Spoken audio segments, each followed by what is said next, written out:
day, students. Welcome to Science for Young Minds with Margaret Education Center. I am Teacher Karen, and for this episode, we are going to talk about cell transport. Let's learn some vocabulary words.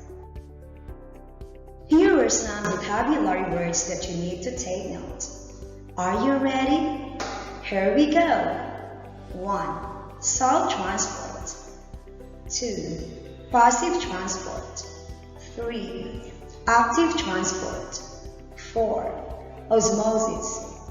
5. Elimination. 6. Exchange. 7. Cellular respiration. 8. Isotonic solution. 9. Hypertonic solution. And 10. Hypotonic solution. Let's go now to our lesson. Make sure that you will be with me until the end of this video. At the end of this lesson, you will be able to do the following. First, differentiate diffusion and osmosis in cells. Second, identify the movements of the molecules from both regions. So let's get started. Are you ready? Here we go. Cell. The cell is the basic structural, functional, and biological unit of all known organisms. In order for cells to survive, they need to maintain a certain internal environment, adjusting the amount of glucose, water, oxygen, carbon dioxide, sodium, potassium, calcium, and many other things. But how do the cells do this? How do they make sure that they maintain a perfect internal environment? Stick with me and we are going to find it out. Let's go! Let us discuss cell membrane first. Cell membranes serve as barriers and gatekeepers. What is the structure of cell membrane? Do you still remember? The cell membrane, also called the plasma membrane, is found in cells and separates the interior of the cell from the outside environment. The cell membrane consists of a lipid bilayer that is semi-permeable. When we say semi-permeable, it allowing certain substances to pass through it but not others. Functions of cell membrane encloses the cytoplasm. One key feature of a cell is a cell membrane, which separates what's inside a cell from outside of a cell. This is a very important function because without this separation, there would be no such thing as life.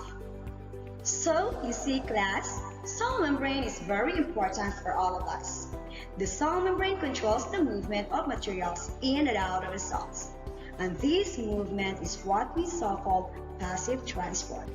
Cell transport is movement of materials across cell membranes. Cell transport includes passive and active transport.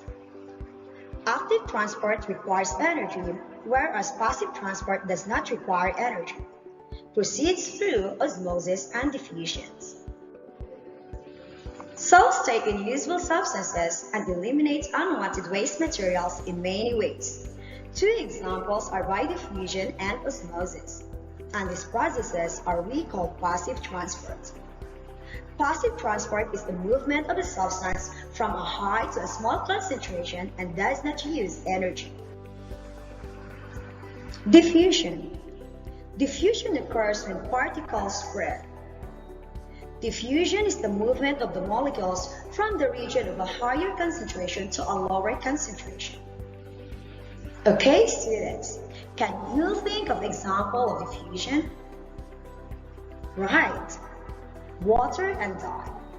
The dye diffuses or spread out through the water, as you can see in the picture.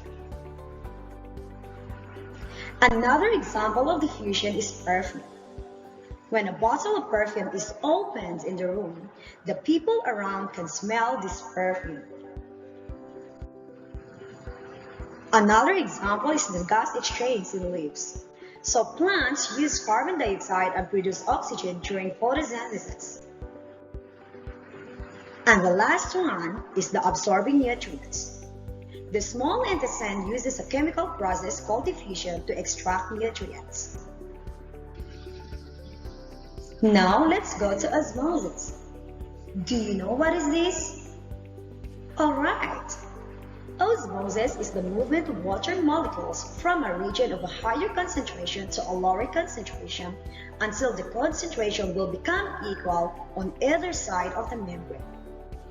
Do you know, class? Osmosis is important for the entry and exit of water to and from cells of all organisms.